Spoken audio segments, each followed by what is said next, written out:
రైతులు కుప్పలు పోసి చాలా రోజులు గడుస్తుంది. అయినా కానీ వీటికి కొనుగోలు అనేది తొందరగా చేయడం లేదని చెప్పేసి రైతులు ఆవేదన వ్యక్తం చేస్తున్నారు. వర్షానికి సైతం ఎండకు సైతం ఎండిపోయి చాలా ఇబ్బందిగా ఉందని చెప్పేసి ఆవేదన వ్యక్తం చేస్తున్నారు. మరి అధికారులు వెంటనే స్పందించి బార్లను కానీ లారీలు కానీ పంపించి వడ్లను సకాలంలో లోడ్ చేసేవలసిందిగా విజ్ఞప్తి చేస్తున్నారు. నిజామాబాద్ జిల్లా రూరల్ డిచ్పల్లి మండలం కమలాపూర్ గ్రామంలోని రైతు వడ్ల కుప్పల ధాన్యం కొనుగోలు కేంద్రం కాడున్నాం. ఇక్కడ వడ్లు పోకుండా చాలా ఆలస్యం అవుతుంది. రైతులు ఎండలో ఉన్నారు. దీనిపైన రైతులను అడిగే తెలుసుకుందాం. నమస్తే సార్, ఏమైంది సార్? పూర్వ నష్టం అవుతున్నాం సారు. ఆనవాళ్ళు పడుతున్నాయి, అడ్లు పోతలేవు, లారీలు వస్తలేవు, బాగా మోసం అవుతుంది.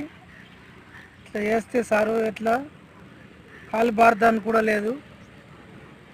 ఇవన్నీ తిప్పలు ఉన్నది మాకు. ఈయన్ని అడ్ల కాని ఉన్నది. ఇప్పుడు మీరు సుమారుగా ఎన్ని ఎకరాలు వేసారు సార్? మీరు